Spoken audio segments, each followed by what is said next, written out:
Bila naik tangga atau jalan cepat, rahangnya sakit, itu adalah sakit jantung. One of the sign, and I always worried because I overweight for many years already, like almost 6-7 years, weird feeling that better you lose weight now, you're still young. Simptom yang penting yang mesti jaga-jaga. Walaupun mungkin kita ada mindset tak nak bunuh haiwan, tapi sekarang bukan masalah haiwan anymore. Kalau tidak sihat, berapa banyak wang pun tidak akan membantu awak. Dia turun 20 kilo dalam 3 bulan. Wow. 20 kilo.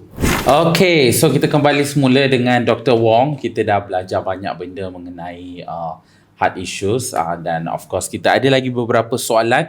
Okay, Dr. Wong, kita nak tanyalah, apa tanda-tanda awal mungkin kita ada masalah jantung kan? So sebab I think saya tak tahulah, ni ramai orang cakap, saya pun banyak pernah dengar, dan juga sebab saya dalam this vegan movement for some time. Walaupun vegan movement not really everyone doing health related thing, tapi dalam vegan movement ni saya nampak ramai orang juga bercakap pasal health and all that, dan ramai selalu mengatakan bahawa obesity itself is one of the sign, and I always worried because I overweight for many years already, like almost 6-7 years, Okay. So recently I rasa macam some sort of weird feeling that better you lose weight now, you're still young.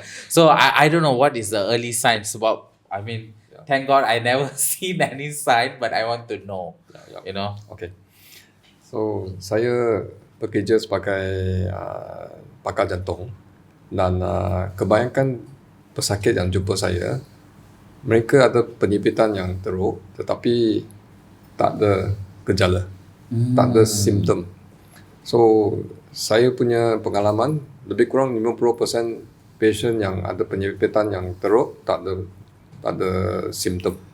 Tapi mungkin mereka ada simptom tapi tak ada pengetahuan. Simptom tu adalah yang penting. Tapi so hari ini saya akan memberitahu semua simptom yang penting yang mesti jaga-jaga. Satu adalah sakit dada. Okay. So sakit dada biasanya di bahagian tengah. Tapi ramai orang yang sakit dadanya bukan yang klasik. Kita panggil atypical, tak typical. So sakitnya di rahang, sakitnya di bahu, sakitnya di siku. Okay. So bagaimana kita tahu sakit ini adalah sakit jantung? So biasanya kita akan suruh tanya patient, kalau awak jalan cepat atau naik tangga, bila naik tangga atau jalan cepat, rahangnya sakit, itu adalah sakit jantung. So itu adalah gejala yang pertama. Kedua adalah sesak nafas. So biasanya wanita, mereka tak ada sakit. Mereka hanya rasa sesak nafas saja. So sesak nafas tu masa naik tangga, masa buat kerja berat atau jalan cepat. Itu gejala kedua. Ketiga adalah jantung berdebar-debar. Jantung yang masa duduk, masa rehat pun jantungnya berdebar 90, 100, 110. Laju lah. Laju, ya. Itu adalah simptom ketiga. Dan simptom keempat adalah rasa kepalanya pusing. So kepala pusing pun satu gejala penyakit jantung. Kelima dan keenam adalah gejala yang bahaya. Kalau awak ada sakit dada dan termasuk rasa nak muntah, rasa mual, itu adalah serangan jantung. So mesti pergi hospital secepat mungkin, sebab ada ubat yang boleh menceraikan itu darah kental, darah beku di jantung. Keenam adalah keringat dingin, peluh dingin. Okay. So bila berpeluh dingin dengan sakit dada atau sesak nafas, itu adalah tanda yang bahaya. Tapi kebanyakan patient yang punya penyibitan yang teruk tak ada gejala sampai mereka serangan jantung. Sebelum tu tak ada simptom, tak ada warning. Dan bila serangan jantung semua datang, sakit dada, sesak nafas, mual, berpeluh dan mati mendadak. Sebab tu kita cadangkan orang yang berkemampuan mesti jumpa doktor buat screening. Tapi kalau pendengar chef yang bukan dari golongan yang kaya, sekurang-kurangnya kita mencegah. Kita tahu makanan yang berasaskan tumbuhan, boleh mencegah penyempitan. So mungkin saya akan ulangkan sekali, apa maksud whole food plant based? Whole food plant based maksudnya makanan yang tidak diproses, dari asasnya dari tumbuhan. Telur dan susu bukan tumbuhan. Dan diproses adalah SOS. So tumbuhan, telur dan susu tidak ada, daging tidak ada. Dagingnya maksud ikan, ayam, babi, Daging lembu, kambing semua. dari Haiwan lah. binatang. Dan SOS adalah yang diproses. Itu adalah makanan yang sihat. So mencegah ini, kurangkan makanan ini, sebab orang Malaysia tak mungkin semua tak makan, tapi kurangkan Kena makanan kurangkan lah. yang menyebabkan penyempitan. Oh, okay. So maksudnya is that to say macam meat based food ni yang akan menyebabkan masalah penyempitan tu adalah maksudnya kolesterol ke? Ya. Dari segi kolesterol ke? Ya. So kolesterol adalah satu zat yang penting untuk badan. Tapi so makanan yang banyak kolesterol adalah dari binatang. Makanan dari tumbuhan tak ada kolesterol. Dari kelapa sawit pun tak ada kolesterol. Dia ada minyak tapi bukan kolesterol. Dan makanan dari tumbuhan ada serat. Makanan dari binatang tak ada serat. So itu adalah konsep yang sangat penting. Makanan dari haiwan ada kolesterol. Makanan dari tumbuhan ada serat. Tapi mereka ini dia ada kolesterol, ini dia ada serat. So itu adalah konsep yang penting. Sebab serat adalah satu zat yang sangat penting untuk badan kita. Sebab bila serat ditelan ke dalam usus, kita ada microbiome yang makan serat ini dan berkembang. So ini adalah microbiome yang boleh menghadamkan apa-apa makanan yang kita makan, dan boleh menghasilkan hormon-hormon dan banyak antibody dan sebagainya yang boleh menyebabkan kita lebih sihat. So serat adalah satu zat yang sangat penting. Dan itu kolesterol.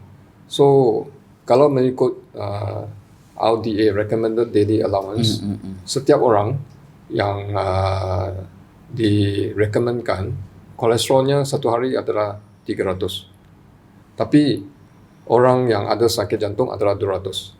Kalau makan telur saiz yang biasa, satu telur itu telur kuning, dia punya satu telur, dia punya kolesterolnya 180. So kalau awak makan satu biji telur, sudah sampai awak punya tahap. Hey guys, pernah tak korang berfikir nak lebihkan makan sayur-sayuran dan buah-buahan tapi tak tahu nak mula dari mana? Senang je, download Veggie Challenge app. Korang boleh pilih nak kurangkan makan daging ke, makan macam vegetarian, makan macam vegan. The best part is setiap hari korang akan dapat macam-macam resepi, articles that help you and also motivate you. The best part, boleh measure the impact that you are making through this. Download the Veggie Challenge apps now. Daily allowance. Patutlah orang pergi gym kadang-kadang dia makan telur dia buang yang kuning tu kan. Dia buang yang kuning sebab dia banyak kolesterol. Okay. So ramai pasien tanya saya, kalau begitu saya tak mau makan telur kuning, saya makan telur putih boleh tak? So telur putih kolesterolnya tak sebanyak telur kuning. Tapi kalau pendengar ada masa, awak pergi Google molekul ini, namanya TMAO. Awak pernah dengar, Chef? TMAO. Okey, tak apa. Nanti awak boleh baca. Tapi secara ringkas, TMAO adalah semua protein dari binatang. Bila dia sampai usus kita, ini bakteria-bakteria microbiome akan menukarkannya kepada TMAO. TMAO adalah satu molekul yang menyebabkan radang seluruh badan. Menyebabkan radang di pembuluh darah. Sebab itu, makanan ini ada bukti yang menunjukkan dia menyebabkan penyempitan di jantung lah. Tapi untuk orang biasa yang bukan kerana sebab mereka vegetarian, bukan kerana spiritual, bukan kerana tidak mahu membunuh macam binatang. saya lah, I just vegan not sebab religious reason. So for you tak mahu membunuh binatang. Tapi kebanyakan orang tidak seperti awak. Ya. Tapi sekarang I mean for me like walaupun mungkin kita ada mindset okay tak nak bunuh haiwan, tapi sekarang bukan masalah haiwan anymore. It's about your health, you know. You eat vegan diet tapi you are not healthy also, like, you know. So what's going on, right? So it's not about that, it's about what we eat lah kan. So kita punya kebanyakan orang Malaysia, target kita adalah kita mau sihat. Sebab kalau tidak sihat, berapa banyak wang pun tidak akan membantu awak. So tapi saya nak sampaikan bukti makanan adalah sangat penting. Kalau awak boleh teruskan makanan seperti ini, kita akan menjadi sihat dan boleh awet muda. Bila awet muda, faktor risiko yang menyebabkan pembuluh darah, penyempitan, stroke dan sebagainya, buah pinggang yang rosak boleh dicegah. Pasti boleh dicegah. Masalahnya adalah kita susah menukar perisa lidah kita. Maksudnya kita punya tang lah, kita punya lidah ni susah kita nak control ya. Okay, tapi sebelum kita sambung, ada mungkin 1-2 soalan saja. Tak banyak, kita pun dah almost towards the end lah kan. Saya ada satu soalan lagi saya nak tanya doktor, which is like macam all this while you might have seen a lot of cases. Tapi ada tak apa-apa case yang macam mungkin boleh bagi satu contoh yang they come to you with a health issue, especially heart issues lah ya. After they practice plant-based diet, they have seen amazing result and any of such experience. Okay, saya banyak case, tapi ada satu case yang saya upload kat saya punya Facebook. Kalau Facebook saya Cardiologist Malaysia. Cardiologist Malaysia. Cardiologist Malaysia. Okay. So ini adalah satu case yang saya ingat sebab patient ini umurnya hanya 30 lebih tahun. Dia datang jumpa saya kerana tekanan darahnya tinggi. Sudah 3-4 tahun makan ubat darah tinggi. Okay. Tapi bila dia datang jumpa saya sebab dia sudah tidak tahan sebab darah tingginya masih terlalu tinggi. So kalau biasanya patient yang ini jumpa kita, jumpa doktor, dia cakap, wah darahnya sudah tinggi. Dia punya ginjal pun sudah rosak. You know, dia peringkat stage 2, stage 3 begitulah. Dia punya creatinine sudah 160. So biasanya doktor yang biasa akan beritahu mereka, wah tekanan masih begitu tinggi, kita tambah ubat lagi. Mungkin kena jaga makanan sikit. Tapi patient ni pun disiplin. Dia makan makanan biasa orang Malaysia. Bukan yang mama-mama setiap hari dah. Mereka kerja sebagai petani di Negeri Sembilan. So, bila saya jumpa dia, saya kata, awak nak cuba tak dalam 1 bulan ini, awak ikut cara pemakanan yang saya cadangkan dan kita akan tunjukkan bukti ini membantu awak ke tidak. So, patient itu, saya suruh dia makan makanan begini. Kurang garam dan whole food plant-based. Tak ada telur, tak ada susu, tak ada daging. Dalam 1 bulan, kita nampak perkembangan yang baik. Dia punya tekanan darah turun. Dan itu creatinine untuk ginjal rosak pun bertambah baik. Tapi yang paling penting adalah berat badannya turun. Dia turun 20 kilo dalam 3 bulan. Wow. 20 kilo. You know, semua kawan-kawan nampak dia ingat dia sakit. Tapi bukan sakit. Kerana dia tukar makanan dia. Tekanan darahnya tingginya turun dan gulanya turun dan buah pinggangnya pun bertambah baik. Ini case yang benar. Dalam saya punya Facebook boleh baca. So soalan terakhir kita sangat simple kepada Dr. Wong as a Vice President kan, Malaysia Healthy Aging Society. Apa maksud sebenarnya ya mean by healthy aging tu ya untuk rakyat Malaysia, dan bagaimana kita boleh bersedia dari usia yang lebih muda lah. So persatuan kita promote healthy aging dari muda. So kebanyakan orang nak healthy aging masa tua. So kita mesti healthy aging dari awal lagi. Dari awal.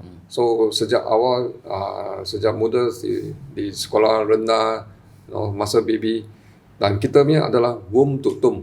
Masa di dalam perut kita pun sudah nak sihat. So ibu mesti makan makanan yang sihat, tidak merokok, tidak minum alkohol, makanan yang sihat supaya baby itu lebih sihat. Dan lepas mereka lahir, mereka makanan yang begitu.